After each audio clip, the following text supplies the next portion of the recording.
2026 சட்டமன்ற தேர்தல் நெருங்கி வரும் நிலையில தமிழக அரசியல் களம் நாளுக்கு நாள் சூடுபிடித்து வருது. ஆளும் திமுகவும் பிரதான எதிர்க்கட்சியான அதிமுகவும் தேர்தலில் வெற்றி பெறுவதற்கான கூட்டணியை வலுவாக தீவிரமா காய் நகர்த்தி வராங்க. இந்த சூழல்ல தேசிய ஜனநாயக கூட்டணிகள் தேமுதிகவை இணைப்பது தொடர்பான பேச்சுவார்த்தை சிக்கலில் சிக்கியுள்ளதா தகவல்கள் வெளியாகியிருக்கு. இதற்கு காரணம் தேமுதிக தரப்புல வைக்கப்பட்டுள்ள கோரிக்கைகள் தான் அரசியல் வட்டாரங்கள்லாம் தெரிவிக்கிறாங்க. திமுக தலைமையிலான கூட்டணியில் காங்கிரஸ், விடுதலை சிறுத்தைகள், கம்யூனிஸ்ட் கட்சி, மதிமுக உள்ளிட்ட கட்சிகள் ஏற்கனவே உறுதியா இடம் பிடிச்சிருக்காங்க. தற்போது தொகுதி பங்கீடு குறித்த பேச்சுவார்த்தை மட்டுமே மீதம் இருக்கு. சில கூட்டணி கட்சிகளிடமிருந்து ஆட்சியில் பங்கு என்ற கோரிக்கை எழுந்தாலும் இறுதி முடிவுகள் எடுக்கும் அதிகாரம் திமுக தலைமையிடம்தான் இருப்பதா சொல்லப்படுது. அதனாலேயே திமுக கூட்டணியில் பெரிய குழப்பம் எதுவுமே இல்லை அப்படிங்கிற அரசியல் நோக்கர்கள் கணிக்கிறாங்க. மறுபுறம் அதிமுக தலைமையிலான கூட்டணியில பாஜக, தமாக, இந்திய ஜனநாயக கட்சி உள்ளிட்ட கட்சிகள்லாம் இடம்பெற்றிருக்கு. பாமக, அமமுக இணைப்பு குறித்தும் அதிகாரப்பூர்வ அறிவிப்புகள் வெளியானாலும் கடந்த சட்டமன்ற தேர்தலில் அதிமுக கூட்டணியில் இருந்த தேமுதிக மட்டும் இதுவரை தங்களின் நிலைப்பாட்டை வெளிப்படையா அறிவிக்காம இருந்து வராங்க.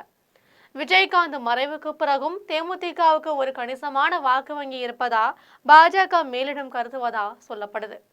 அதனால்தான் தேசிய ஜனநாயக கூட்டணியில் தேமுதிக இணைவது அவசியம் என பிரதமர் மோடி உள்ளிட்ட பாஜக மேலிட தலைவர்கள் விருப்பம் தெரிவிச்சிருக்கதா தகவல் வெளியாகியிருக்கு. இந்த பின்னணியில தேமுதிகவை கூட்டணிகள் இணைக்க பல்வேறு முயற்சிகள் மேற்கொள்ளப்படுது.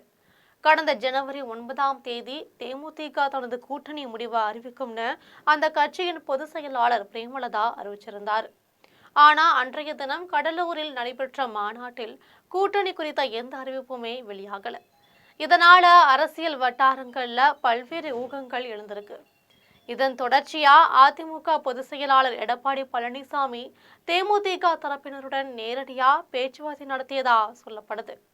அந்த பேச்சுவார்த்தையில சட்டமன்ற தேர்தலில் இரட்டை இலக்கத்தில் தொகுதிகள் ஒதுக்க வேண்டும் என்றும் ராஜ்யசபா எம்பி பதவி வழங்க வேண்டும்னோ தேமுதிக தரப்புல கோரிக்கை வைக்கப்பட்டதா தகவல்கள் சொல்றது. அதோடு மட்டுமல்லாமல் பாஜக மேலிடத்துல பேசி மத்திய அமைச்சர் பதவியும் வழங்கணும் அப்படின்னு நிபந்தனையும் வைக்கப்பட்டதா சொல்லப்படுது.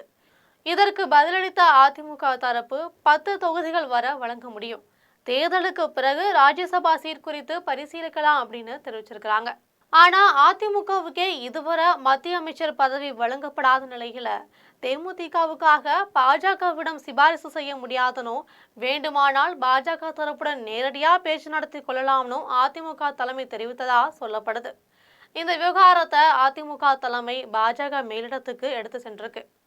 இதை அடுத்து டெல்லியில் இருந்தபடியே தமிழக பாஜக தேர்தல் பொறுப்பாளரும் மத்திய அமைச்சருமான பியூஷ் கோயல் தொலைபேசி மூலம் தேமுதிக பொதுச் செயலாளர் பிரேமலதாவோட பேச்சுவார்த்தை நடத்தியிருக்காங்க.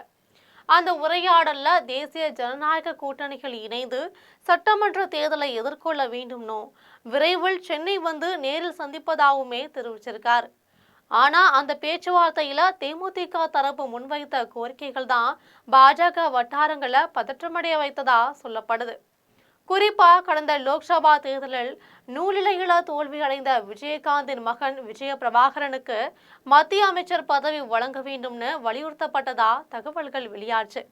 இதை கேட்ட பியூஷ் கோயல் முதலில் தேசிய ஜனநாயக கூட்டணிகள் இணைந்து சட்டமன்ற தேர்தலை எதிர்கொள்ளுங்கள் என்றும் தமிழகத்தில் தேசிய ஜனநாயக கூட்டணி ஆட்சி அமைந்த பிறகு எதிர்பார்ப்புகள் குறித்து பேசலாம்னு சமாதானப்படுத்த முயன்றதாகவும் சொல்லப்படுது. ஆனா அந்த விளக்கத்திற்கும் தேமுதிக தரப்புல இருந்து சாதகமான பதில் கிடைக்கலன்னு தகவல் சொல்றாங்க. இதன் காரணமாகவே தேமுதிகவை தேசிய ஜனநாயக கூட்டணியில் இணைப்பது தொடர்பான பேச்சுவார்த்தை தொடர்ந்து இழுபறியில நீடித்து வருவதாகவும் இது அதிமுக பாஜக தரப்புக்கு புதிய தலைவலியை உருவாக்கியுள்ளதாகவும் அரசியல் வட்டாரங்கள் சொல்றாங்க.